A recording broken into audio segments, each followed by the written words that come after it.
My name is Carlisle Carter. I am the CEO and president of the California Community College Athletic Association and executive director to the board of directors. The California Community College Athletic Association is pleased to announce the induction of 4 outstanding individuals into the CCCAA Sports Hall of Fame. Having served as a trailblazer for athletic trainers. Are you manning the door? Thank you. From Butte College, please welcome Fran Babich.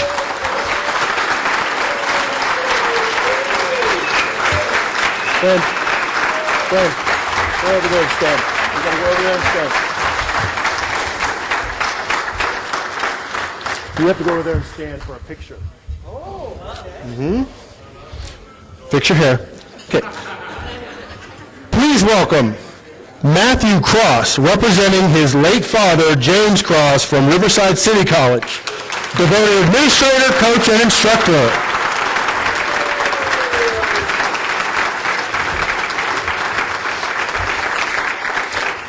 From the Western State Conference, representing longtime Major League Baseball player and still coaching, why he's not here, Terry Pendleton. From Oxnard College, baseball coach, athletic director, and current Western State Conference Commissioner, Jerry White. And now, ladies and gentlemen, please welcome our final inductee, making the trip back home to California, all the way from Minnesota, former Modesto Junior College standout and Stanford great, NFL player and coach, currently serving as senior consultant for professional personnel for the Minnesota Vikings, please welcome Paul Wiggin.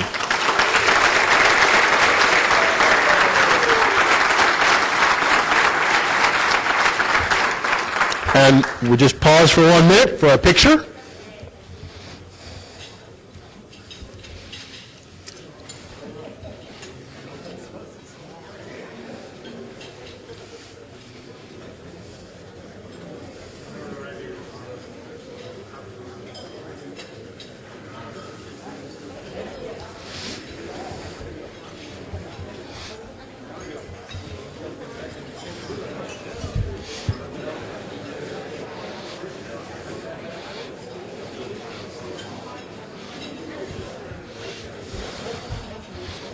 And now, ladies and gentlemen, since we have everyone together, please give a warm welcome to the 2016 Hall of Fame class of inductees.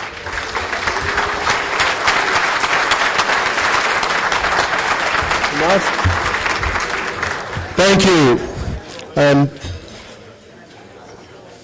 now, please enjoy your dinner and some conversation. I think I saw a few bottles of wine going in the room, too. Please enjoy your dinner and conversation, and we'll be back shortly to begin the induction ceremony. Thank you. I realize that some of you are still being served, but we would like to begin the induction part of our ceremony. It's my pleasure to introduce to you and bring to the podium the chairperson of the 3C2A Awards Committee, President Rachel Rosenthal from Folsom Lake College.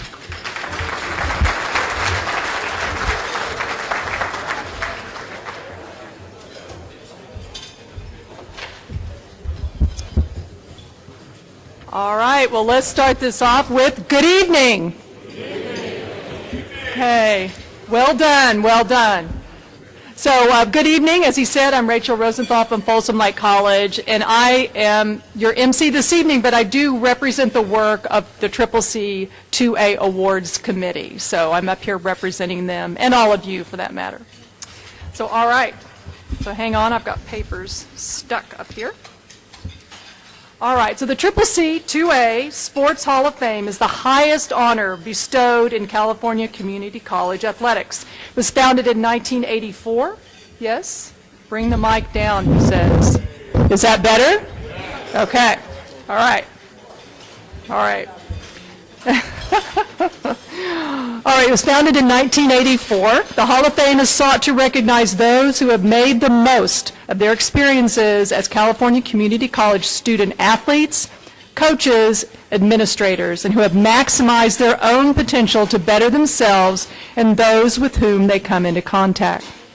So this year, Fran Babich, Jim Kross, Terry Pendleton, and Paul Wiggin join 127 previous inductees in the Hall of Fame, which features some of the most recognizable names in the last half century of amateur and professional sports. And I hope you all were enjoying the slideshow as dinner was served. There were some very recognizable names.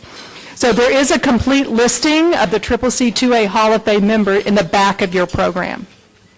All right. So we'll begin with Fran Babich, who you met earlier. What you're going to hear in this introduction of Fran is many, many firsts. So Fran Babich is a pioneer and accomplished a number of firsts as a female athlete and then a female athletic trainer. She was in the first group of female athletes at C.K. McClatchy High School, that's in Sacramento, and amongst the first at Sacramento City College and CSU Chico. As a product of the California Community College system, she was a triple sport star. After earning an associate degree from Sacramento City College in 1973, she was one of the first female student athletic trainers at Chico State. After completing the graduate program in athletic training at the University of Arizona, she became the first female to work as an athletic trainer with her high school football program. Upon graduation from Arizona in 1978, she became the first athletic trainer at Pomona College and only the third head athletic trainer at a four-year college or university in football. In 1980, Fran was the first athletic trainer hired at Butte College and the first woman hired as the head athletic trainer within the community college system in California. So, Fran, though, at her heart, is an educator. She has teaching credentials at both the high school and community college levels and has presented at numerous professional conferences. She's been an active professional as an educator, serving on the Southwest District American Alliance for Health, Physical Education, Recreation, and Dance Board. Got a very long title for that one.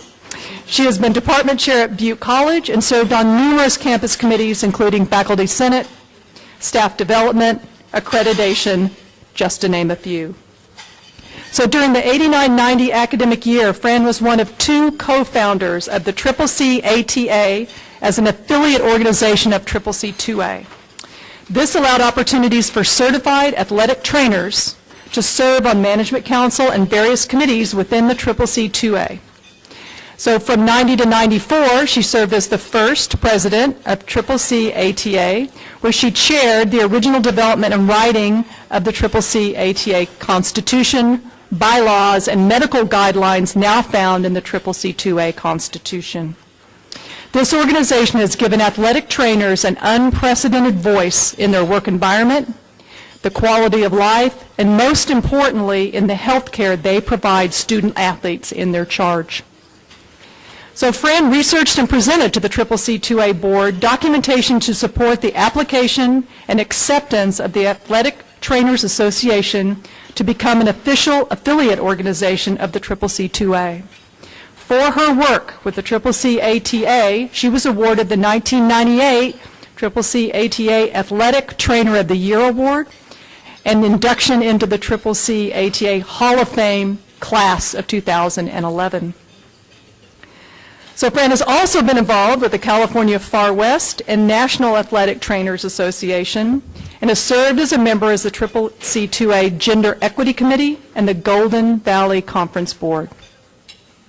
She has also been recognized by these entities with numerous awards, including but not limited to the Special Service Award, Most Distinguished Athletic Trainer, and 2012 Hall of Fame induction by the Far West Athletic Trainers Association, the Most Distinguished Athletic Trainer, and the CUATC, I hope I got that right, Community College Athletic Trainer of the Year, and the Gail Weldon Award from the National Athletic Trainers Association.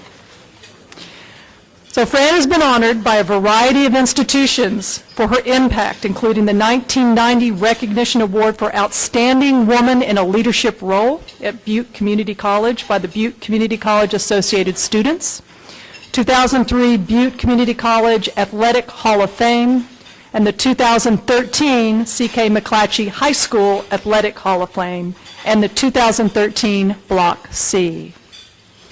So with that, let's hear it for our first outstanding Hall of Fame inductee, Fran Babich.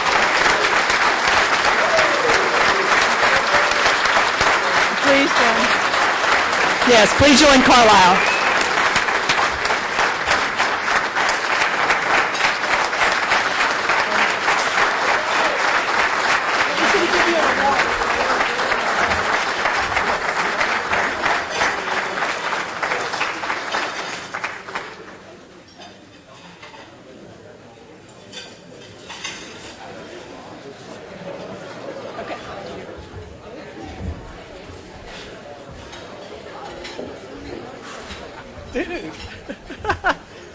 Wow. I didn't even know they were talking about me. Pioneer, that just makes me feel a little old. I want to thank the committee for giving me this award. I'm really humbled and I'm extremely proud. I need to have you indulge with me for a little bit so that I can thank some very important people as a part of all this. First of all, I want to thank Mike Chassar, who nominated me for this. Without his drive, determination, and patience, I would not be here. Roy Natividad, Heather Halseth, Samuel Yakub, Craig Rigsby for their letters of support. Also, my fellow athletic trainers, who I hold dear to my heart, for being here with me at dinner and hopefully later on in the bar. Yeah. And for Sue Howard, my assistant athletic trainer who worked years and years with me when I was doing the athletic training. Last but not least, I want to thank my mom and dad who told and encouraged all 6 of their children that we could be whatever we wanted to be.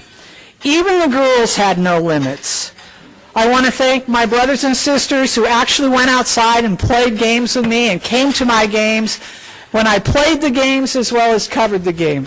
I have a little story, a cute story. The first time my parents and family came to a football game that I was working, the football player went down and I went out on the field and all of a sudden I heard screaming and yelling, "Rock on, Franny," ringing cowbells, and I go, "No, you don't do that when somebody gets hurt. You wait till afterwards." But it just showed that how proud they were and all the love that they gave me. Finally, I want to thank my husband, my mentor, Tom Little. I get a little choked up. He's been with me through everything. He encourages me. He supports me. And yes, I was his student, but we waited until after I wasn't his student. Yeah, I know. And after 41 years, gang, of being together, I'm still a little upset because he gave me the only B in an otherwise straight A report card. Yes. I know I have to let that go eventually, but I'm having a tough time. One of his biggest challenges now is going to be next semester when I take a semester off of school to practice retirement. And, I've been married to him, and I promised for better or for worse, but I don't know about lunch every day, buddy. I just don't know. I'm proud to be a community college product. I started my education and sports career at Sac City. I had wonderful role models of Jan High, Carol Atto, and Rena Barsani, and I wanted to acknowledge them just for being such wonderful mentors to all of us female athletes. To this day, I truly believe and firmly believe that community college is the best route to go to start your college education. As you guys heard, there are a lot of firsts, and that big one that I hold dear to my heart is the California Community College Athletic Trainers Association. Those documents that we all put together and created are still being used today. They're living documents that we change when we need it to be changed. And other states and even the National Athletic Trainers Association have looked at those documents and used them as model resources. All throughout creating that association, the number one concern was to keep the 27,000 men and women student athletes in California safe. Our certified athletic trainers spend countless hours caring for the physical, mental, and emotional well-being of our student athletes. And for that, gang, I thank you. Thank you so much. When I told my students on Tuesday that they weren't going to have class on Thursday, they all started clapping, Yahoo! Oh, for you city folks, up north we say Yahoo. That means yay. They were all excited, and I didn't even tell them yet why. And then they said, well, Fran, one of the students goes, well, Fran, are you going to tell a story? And the other student said, of course she is. Fran can't talk without telling a story. So I tried to think what I was going to tell to you guys, and I really couldn't come up with anything. And so, I'm getting a little older. I forget those things. And I called Nancy Smith, and she was my first student athletic trainer ever, and she's at Sierra College now. And I called another student athletic trainer of mine who's now up in Oregon. And we started telling stories and laughing, and I go, no, I can't tell that one. And then we told another, no, that's really not appropriate. And then I told another one, Allison knows, and I go, no, if they heard that one, they'd probably take that award away from me. So, as you can tell, I was an athletic trainer at the right time. We worked hard, but we also played. I absolutely had so much fun with my student athletic trainers and my student athletes. And some of the things we did back in the day, we just can't do today. Thank goodness that during my back in the day, cell phones with video cameras did not exist. That's all I can say there. And as time went on, and I put 25 plus years as an athletic trainer, I was starting to contemplate changing roles a little bit, but I wasn't quite sure when it would be time. So I was kind of thinking about it, and when I first started, some of my athletes were older than me because they were seniors. I was at a four-year school. And I, very professionally, gang, I would kind of check them out. That guy's kind of nice looking. Then as the years progressed, I found myself, wow, I was kind of checking out the dads. I go, wow. So now I'm fast forward more years, and I started checking out the coaches. And I was going, wow. A few more years later, I started checking out the officials, and I knew it was time to retire. Out the door. So being inducted into the Hall of Fame is truly an incredible experience. And many would think that these awards are a measure of success. But as wonderful as this award and honor is to me, I measure success just a little differently. So to me, success is when you're sitting alone, kind of in deep thought, thinking of a time, and my name comes to your mind. And you smile, maybe even chuckle, and you say, ah, Fran, weren't you the one? And wasn't it fun way back then? Thank you very much. I appreciate it.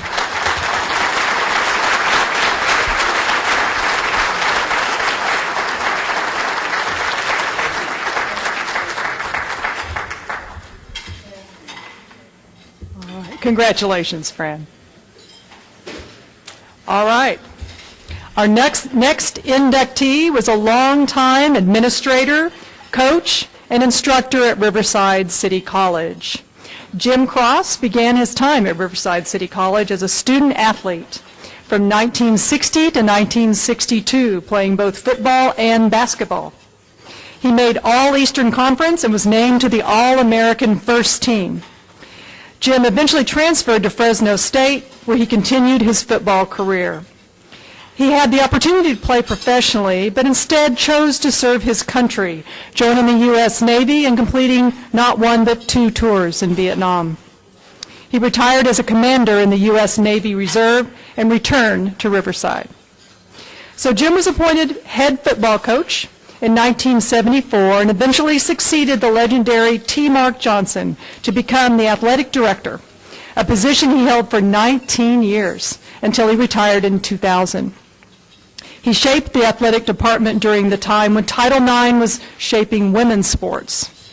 Jim did not support women's sports because the law dictated it, but because he believed in the benefits to women and because he thought it was the right thing to do.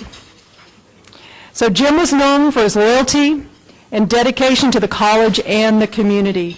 He was a strong believer in cooperating with local high school sport programs and would share the RCC facilities with them. He was also a cheerleader for the RCC leadership programs, and you could often find him organizing team-building activities for the management retreats. So considering the constant financial needs of sports teams, as we're all very familiar with, Jim was also at the forefront of RCC's fundraising activities, with the 2 largest being the annual golf tournament and Monte Carlo night. But above all, Jim was dedicated to student athletes, helping them, keeping their welfare in mind at all times. He would always emphasize the value of getting an education along with their participation in sports. So in 2002, Jim was inducted into the Riverside City College Athletics Hall of Fame. So it is sad to share with you, though, that James Matthew Kross passed away on September 19th, 2015. So accepting today's award on behalf of Jim is his son, Matthew.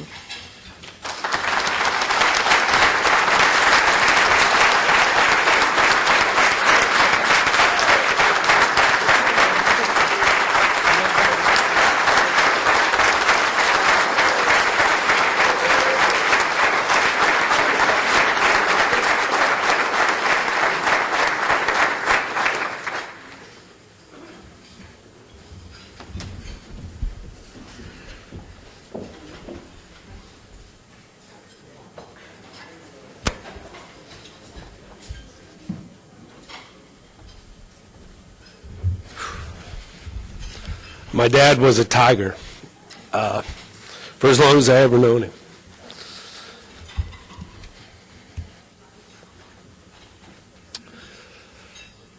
This is going to be a little tough for me. September was not very long ago, but I'll get through it.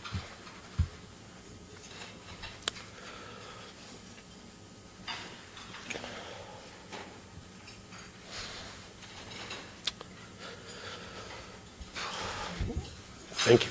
My father would be extremely proud to be here tonight and accept this on his own. But when I got the call from Jim that my dad had been honored with this inductee, I fell to my knees in my hotel room because I was gone on business and basically thanked him for everything he's done. My dad was an athlete. And I really can't come up here tonight and talk about him as an athlete because, heck, I didn't really see him ever play, except for the time I beat him in basketball at age 15 and he never played again. And that's when I realized he's also a competitor, but he's going to win if he's going to play. And so as you reflect back, in his life and what he did, you realize he's the definition of leadership. He's the definition of mentor. He's a definition of coach. And so I grew up as a kid, not like knowing my dad as Jim Kross. It was Coach Kross. because everyone called him Coach. And then you realize, wow, your dad's a legend. And growing up as a kid, for a legend is tough, let me tell you. I'm not really going to speak tonight at all on his athletic accomplishments. You all seen him. He was an All-American at junior college, went on to a four-year career at Fresno State, which another inductee today, Terry Pendleton, went there too, and then moved on into the Navy. But he always talked to me too about the opportunity he had with the Cleveland Browns. And I meet Paul tonight, and he tells me, I was in the rookie class with Jim Brown, and I was a defensive end. And I'm thinking to myself, my dad should have been on the other side. He would have been a wrecking crew. And so, it's experiences like that you realize how important and what a leader your father is. And so, my sister and I, Jill, who is successful in her own ways, we really didn't have a choice. We were going to be tigers from like this big, because that's who my dad was and that's who he was committed to. And so we really didn't start looking at college till after the first two, because we knew where we were headed. And now we know why. I read this banner on the front, providing opportunities, and that's what junior colleges do. I'm a product of the system. My sister's a product of the system. My sister's sister, Karen, was a product of the system. My dad met his wife at RCC, who's a product of the system. We were able to achieve four-year degrees, master's degrees, doctorates, and you realize none of this happens without junior colleges. None of this happens without RCC. None of this happens without mentoring, coaching, and leadership. And that's what everybody in this room does. And so, I had this speech written and everything, and I was all nervous, and then I thought to myself, I just need to talk, because tonight my dad's watching. I guarantee it. And he worked his whole life to be right here. He dedicated himself to every student athlete, male, female, football, volleyball, basketball, baseball, softball, it didn't matter. If you were utilizing athletics to further yourself in this world, and you were going through the junior college system, my dad was there to help you get through it. And, and so I can't talk about him, like I said, about an athlete, but I'll tell you a few stories.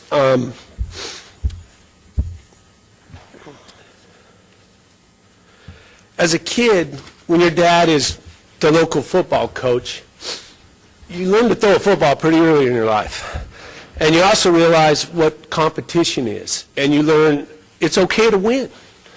And I remember every Saturday night, right? It was, all right, Maddie, you ready? And it was about 3:30 because game started at 7:30.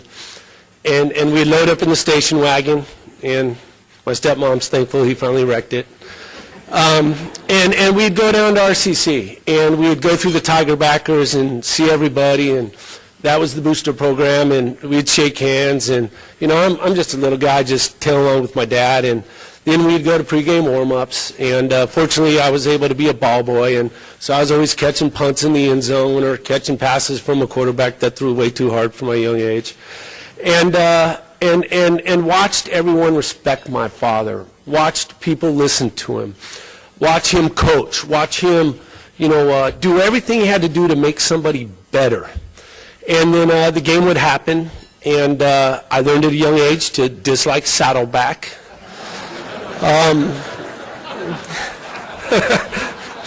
Which, if you're in the Orange Empire Conference, you understand what I'm talking about. But those lessons you learn as a young man, watching your dad be a football coach, you carry them forever. You're learning about life at a very young age. You're learning that if you're in the middle of the football field and they're running tight end post and you're in the way, it hurts. And so RCC became my dad's life. I remember when he came home and said, Matt, I'm not going to coach anymore. I'm not going to be a football coach. And I was like, Dad, what about, I'm thinking, what about the ball boy and, everything I do? And he's like, I'm going to go be an AD. I'm like, well, I heard of BC, but what's AD? And I remember him saying, well, I'm going to be able to empower more people. I'm going to be able to take care of all the sports, just not football. And it's like, wow. And so, I read his article in the paper when that happened, and so then the next journey began is watching other coaches come in, like Barry Meyer, and his friends. All my dad's friends were coaches in one way or the other. They were car guys because he loved drag racing, he loved cars, he loved off-road, or they were coaches. That was it. And maybe a couple were gambles. And so, you watch this happen and you sit back and you just go, wow. And it takes a while as a young man to learn how lucky you are to be the son of Jim Kross. Because although he never really told me, Matt, you're going to do something in this world, you knew. Because he gave me two options. I was going to go to the military or I was going to college. That was it. And if I chose either one, the front door was right there. And it's like, and then you sit back at age 46 now and go, man, thank God I had a father like him who gave me direction and coached me and supported my sister. My sister was a heck of an athlete and a cheerleader herself. And I watched her go through, as my dad's walking the field and I'm running balls around, I look behind and my sister's cheering, and the crowd there at Wheelock Field football's happening, and you just go, wow. That's because of my dad. And it gives you a purpose in this world because you're being coached every single day. And so then you sit back, and this is where it makes it a little tough for me.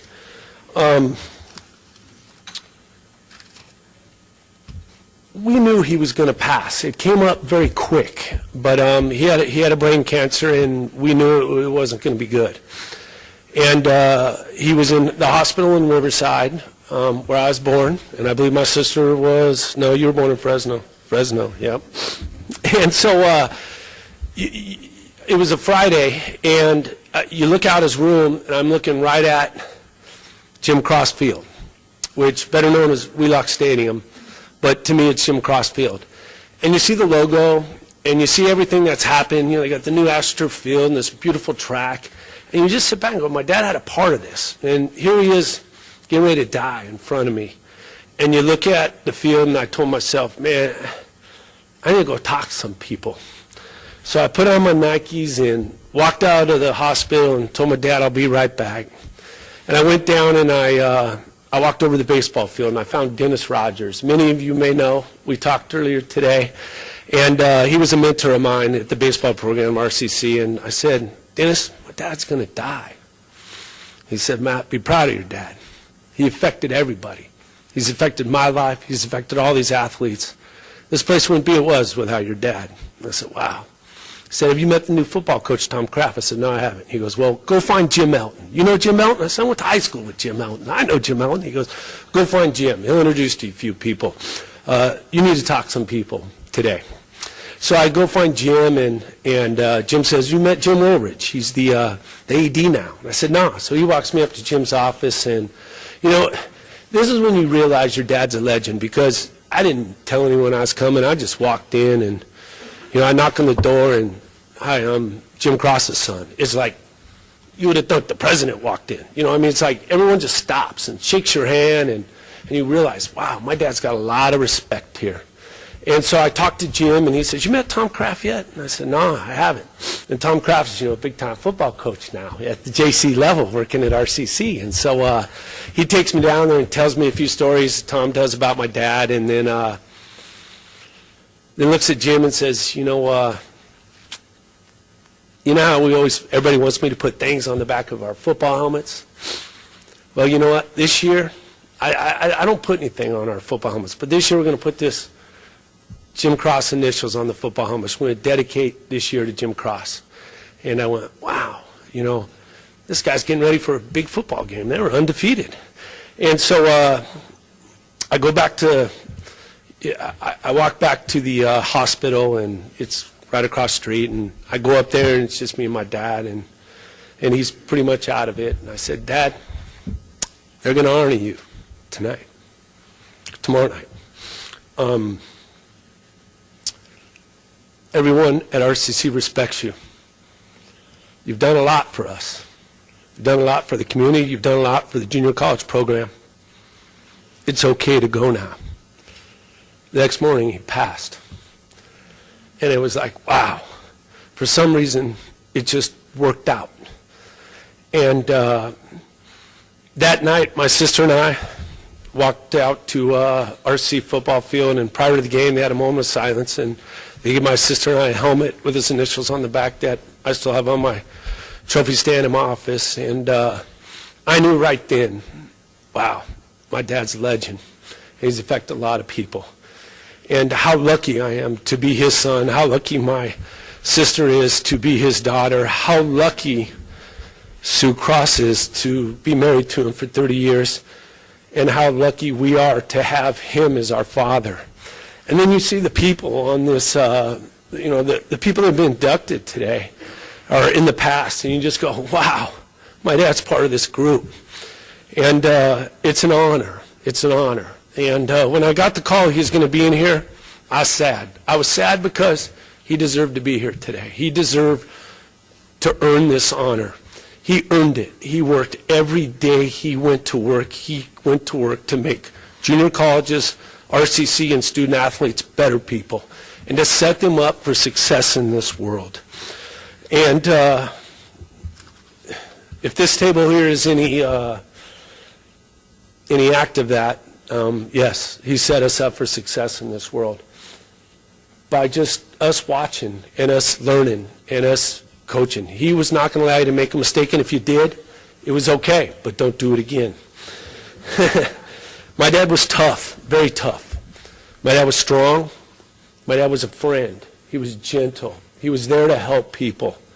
And when you wrap all that up, there's really two words that I think describes him, and that's leader and coach, and that's what he was. And those of you who know him know exactly what I'm talking about. There's a lot of people I have to thank for him because he would thank them. And there's no way I can thank everybody who affected his life because he was surrounded by coaches, so he became a coach by watching coaches.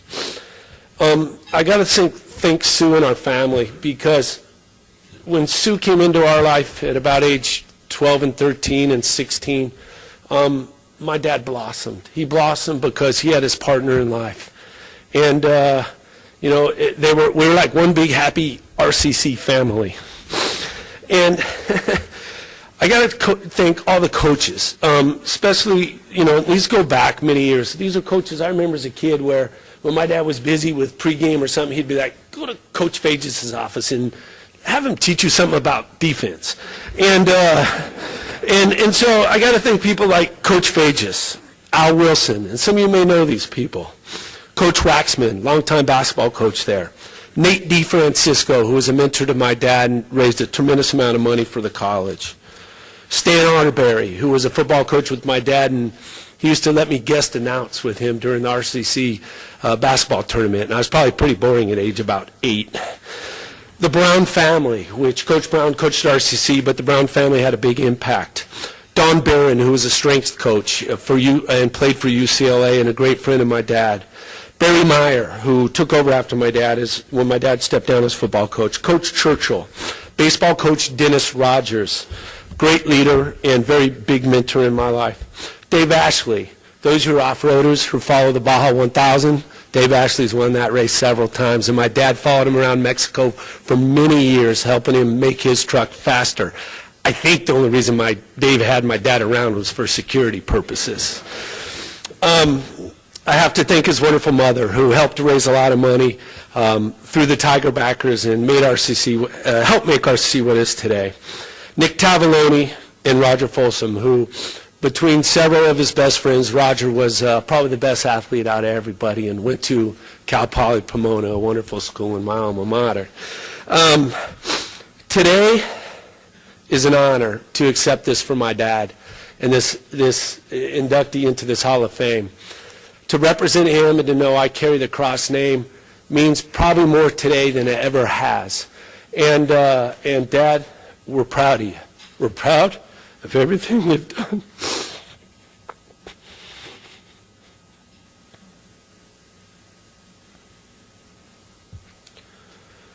You got what you earned, and that is recognition and respect. And that was through helping people and utilizing athletics and not making excuses in this world and fighting forward. Today's a sad day, but a happy day. It's a day that when I walk out of this room, I'm going to be proud to be part of this today. I want to thank the CCCAA, which I learned today. That's a good one. And everyone, like I said in this room, all coaches and everyone who just gives student athletes a chance. You may not understand it that day, but you're affecting people's lives. And you're making them better and you're giving them a chance. And that's really all my dad ever wanted. And he achieved it. So for that, I say thank you. And thank you for allowing me to accept this honor in his behalf.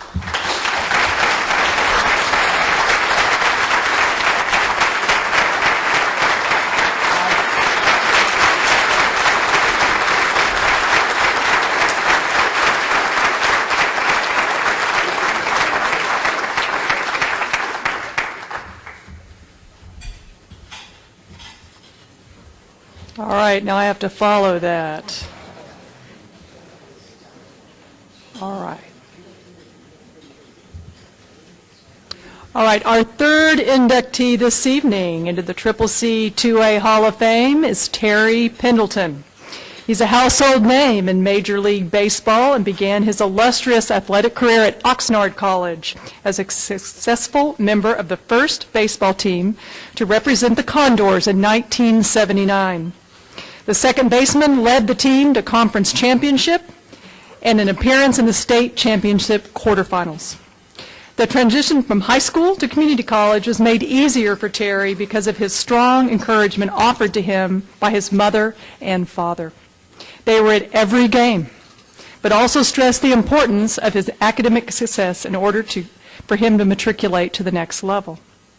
Terry's strong work ethic on the field and in the classroom earned him a scholarship to Fresno State.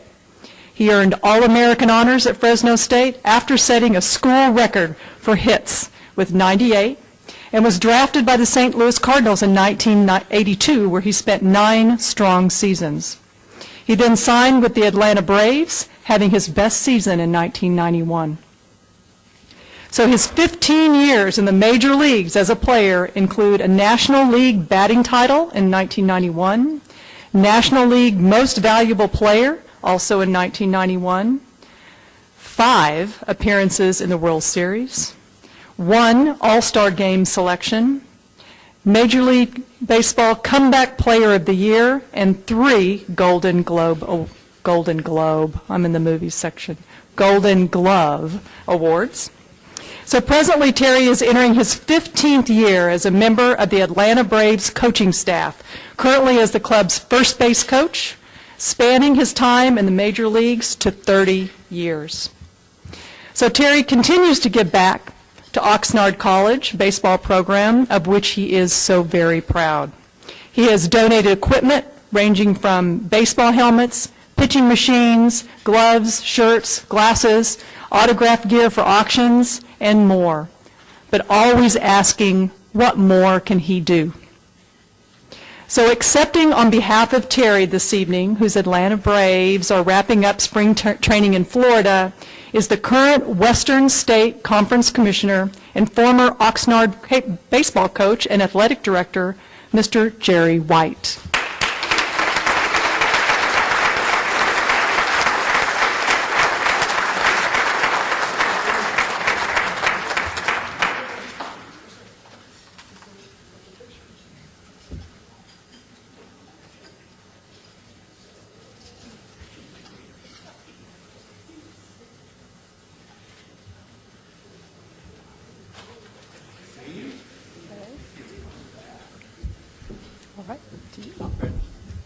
I thought he was going to have a... Hey, hold on, that's what I was going to say. Do you want to make a few comments, then we'll do the video? He sent a video. Yes, he did.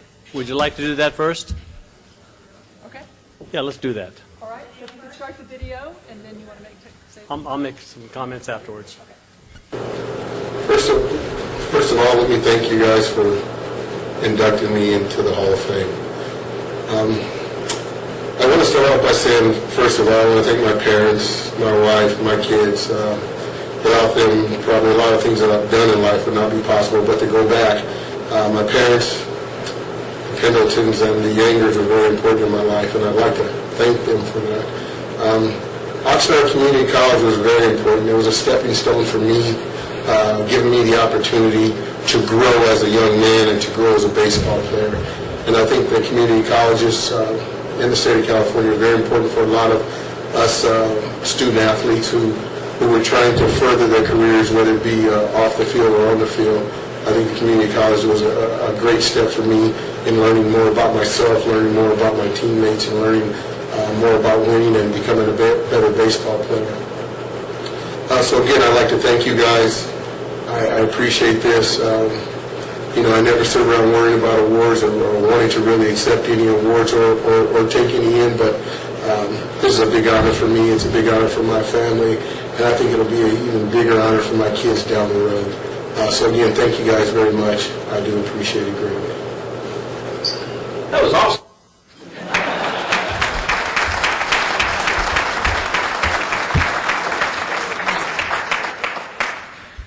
I talked to Terry on Monday, and I had mentioned to him that I was going to accept in his behalf, and I told him some of the things that I might say in his behalf, and whenever time that I said something a little nice about him or about how much he meant to his teammates and all, he was in a dugout, and it was raining, and he said, "It caught me at a good time." He said, "But you're putting tears in my eyes now." So I said, okay. So I said, is there anything that special that you would like for me to say for you?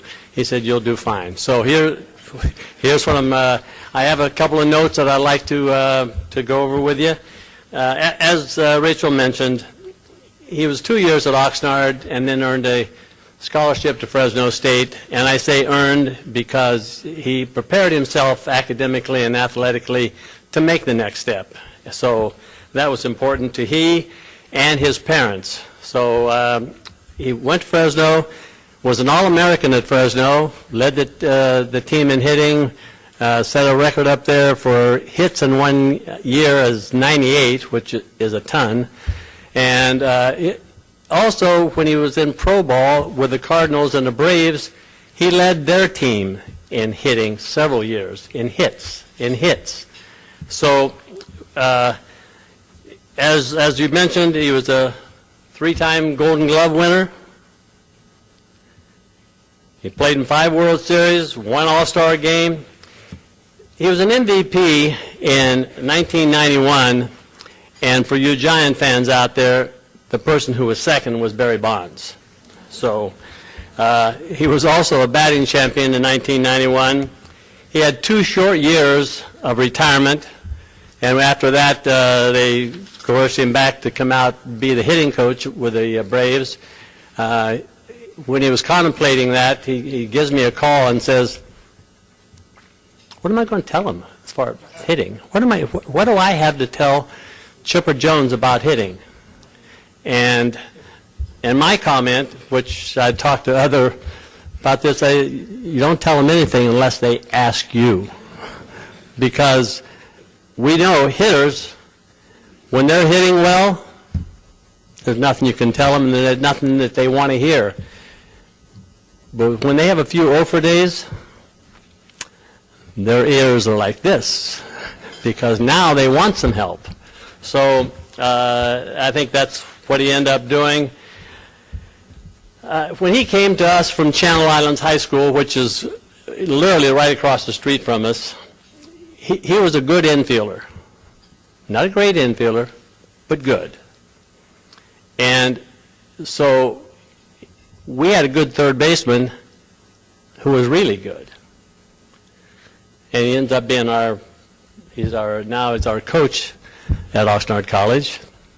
And we had a second baseman who ended up being a catcher in the big leagues for 8 years, but he couldn't be our catcher because I thought we had a better catcher, Robin Beecher. So, I mean, this may be the fact that the coach didn't have a very good evaluation of his talent and didn't know where to put him, but it ends up that they've all been very successful about what they're doing. When we had an alumni game one year, the lineup was on the end of the dugout, and so Terry goes down to look at the lineup, and everybody in the dugout stopped. They looked and they watched him check the lineup out, and of course when he turns around, everybody's laughing. They go, "No, you may be the Cardinal third baseman, but Larson's a third baseman here." So,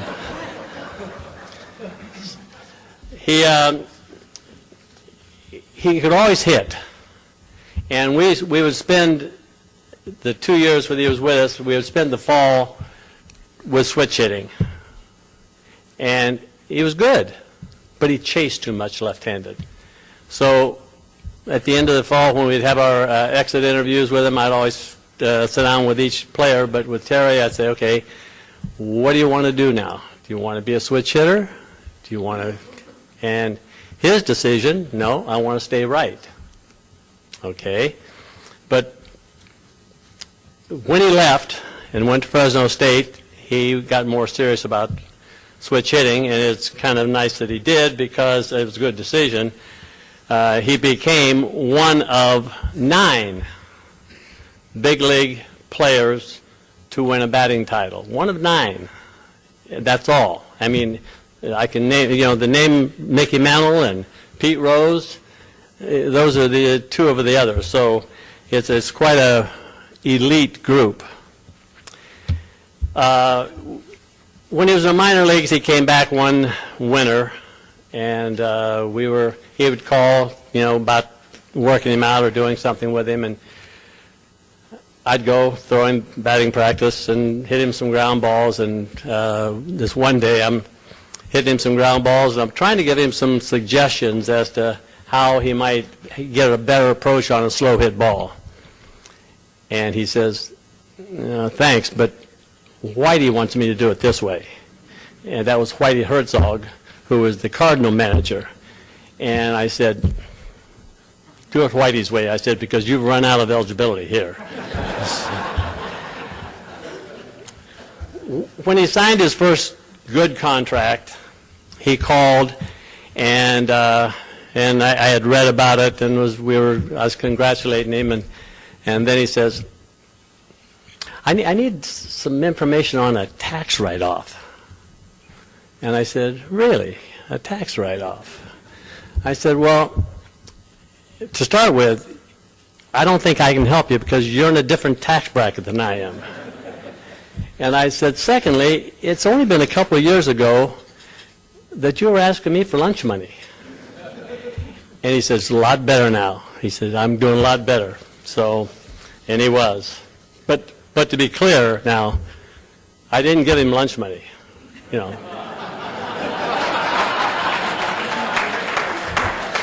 Just saying now.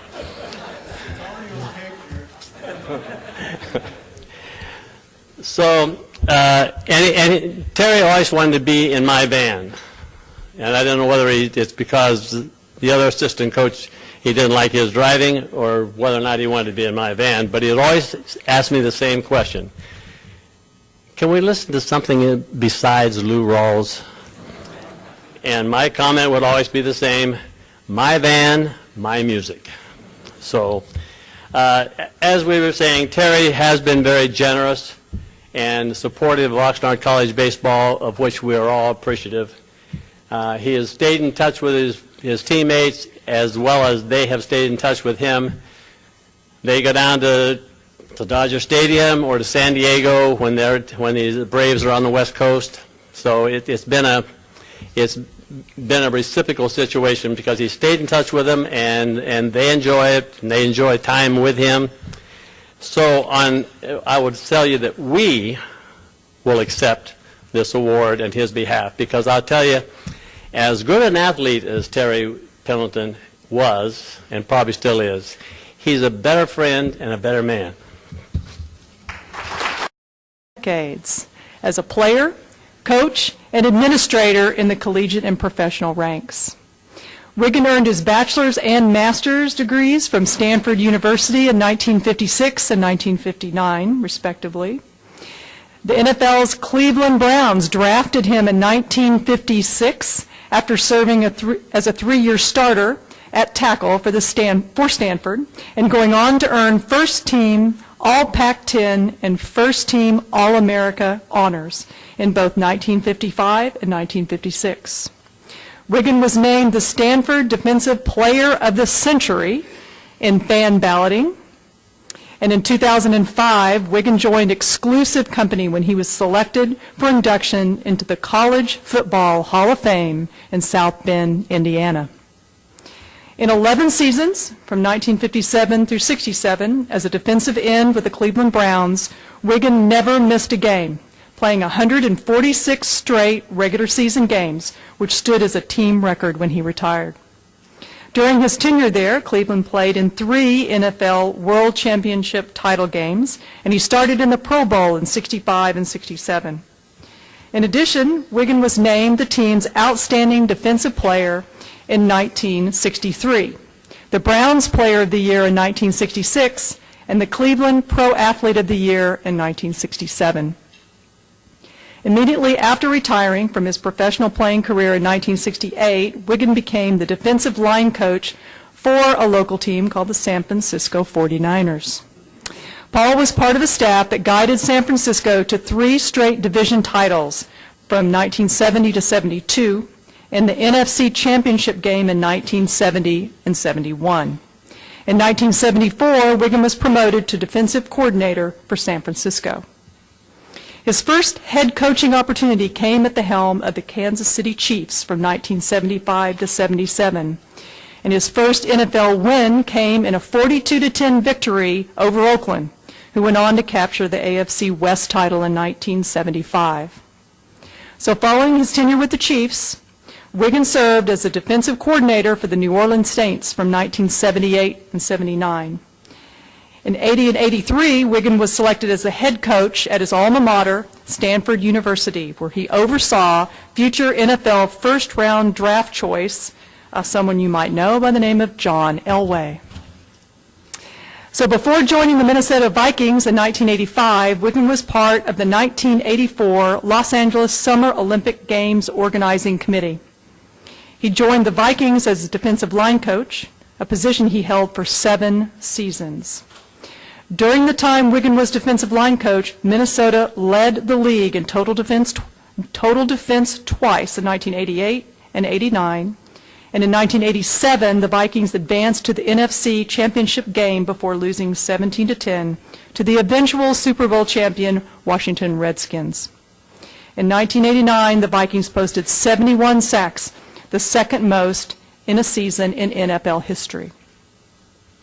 In his latest role, as a pro-professional consultant with the Minnesota Vikings, Wiggins works closely with the department that is responsible for the evaluation of all NFL players and advanced scouting of the Vikings' upcoming opponents. He has served in various roles with the Vikings for the past 29-plus years. So he and his wife, Carolyn, have been married for 58 years. That's impressive. Yes, that deserves, yes. They have 3 daughters, Kimberly, Kristen, and Kelly, and 12 grandchildren. So Paul Wiggins is a proud member, though, of the Modesto Junior College Athletics Hall of Fame. And so, ladies and gentlemen, please welcome our final inductee of this evening, Paul Wiggin.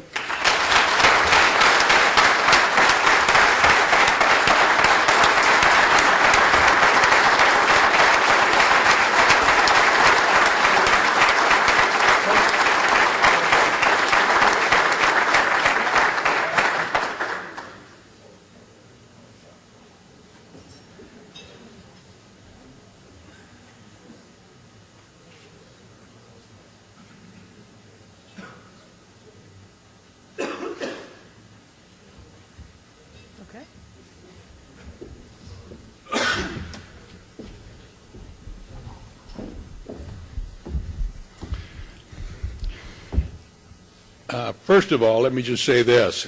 Can you hear me okay with this mic? I'm a little bit higher here than some. I am really, really honored by this award. And I'm going to tell you why, and to tell you a little bit about what Modesto Junior College meant in my life. I want to make one correction here about, and I want to introduce my wife, Carolyn. She's been with me. When I go to camp this year with the Vikings, summer camp, on August 11th, we will celebrate our 60th wedding anniversary. And so I want...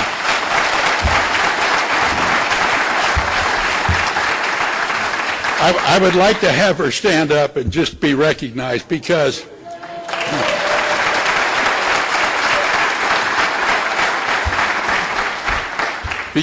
in my first 11 years, in my 11 years with the Cleveland Browns, she moved 22 times with a family. So it's been a little bit of a rocky road, but it's been a great road. But I did want to introduce her. You know, it's interesting to look at these Hall of Fame awards. It looks to me like there's two categories. The first category would be the contributors. Fran, Babich, and Jim Kross. They've kind of dedicated their lives to the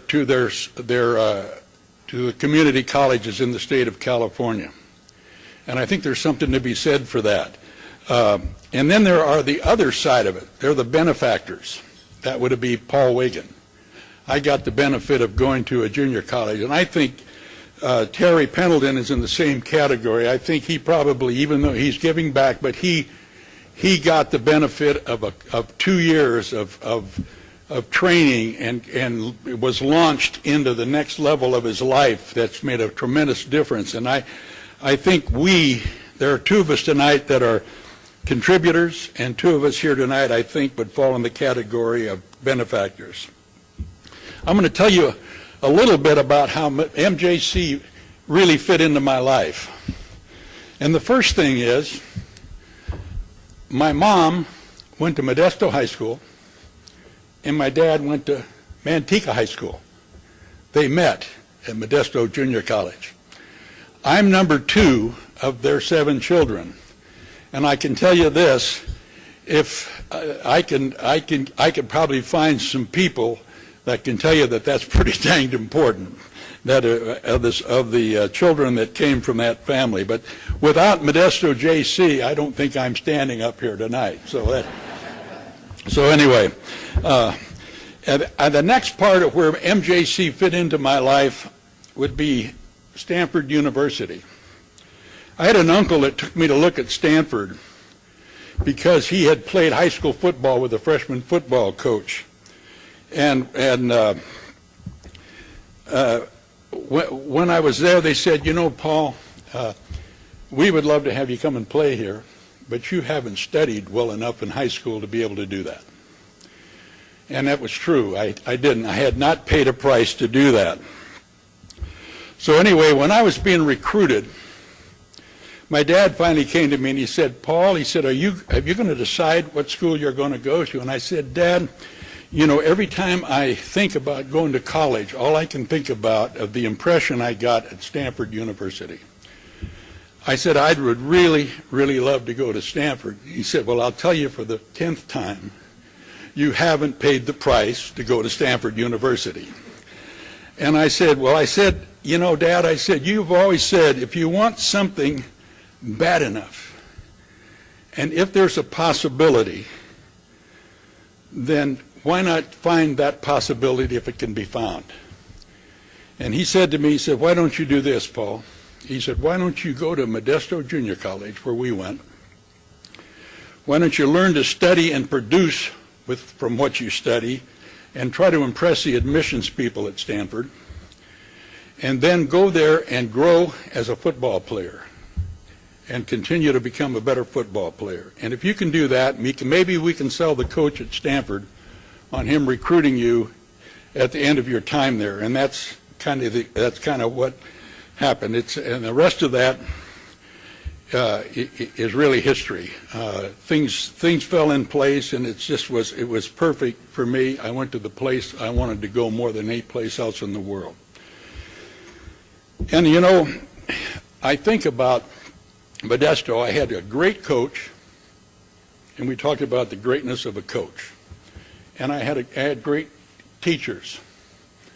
And because of that, I was able to put the parts together and make the transition from a agricultural high school in Manteca to Stanford University. That's a pretty good jump.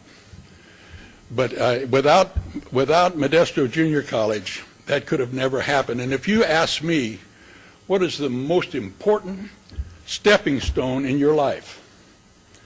The most important stepping stone for me was Modesto Junior College, because it took me from where I was to where I wanted to be. And it wouldn't have been done without great teachers and a great coach. And I will never forget that. I wanted to cover one other thing that I did where the California community colleges came into play. When I played pro football with the Browns, in those days we didn't make a lot of money, so people worked in the off seasons. I had my master's in general secondary in the state of California. So I came back in the off seasons and I taught school. And the last 5 years of my playing career, I taught at the College of San Mateo, and it was one of the great experiences of my life. I worked with probably the most impressive educator that I've ever been around, named Gordon Gray, who was my boss there, and it was just an unbelievable experience for me to have the opportunity to teach at a place at the California Community College and College of San Mateo. It's interesting. On the front of this, and I was looking at the front of this, it says, providing opportunities and fulfilling dreams. I think about my life and what Modesto Junior College meant to me. That is so true about what it's all about. It really fulfilled a dream for me. It's what I wanted more than anything else in the world, and it came about. But again, with that, I want to thank Nick. And your name is so hard for me, Nick, but I'm going to try it here, okay? Stavrianauticus, who is the athletic director at Modesto Junior College, and Nick was the one that really made the push to get me into this Hall of Fame. And Nick, thank you so much. You've been a friend, really a great friend, and I appreciate it. Again, I just want to say to you that I'm extremely honored, really honored. My family's honored, and Carolyn is honored. We're thrilled about this honor, and we truly appreciate the California Community College's AA Athletic Association, I guess, for your part in it. It means an awful lot to us. Thank you.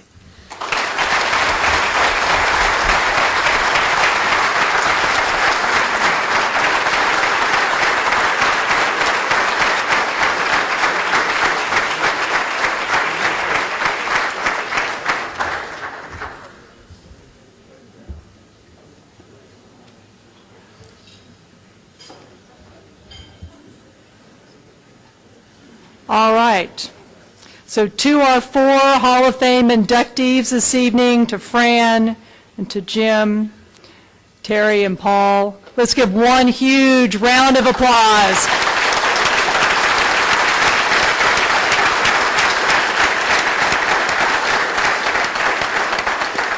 So this concludes our program this evening. Thank you all for coming, and I hope you have a great convention. All right, thank you.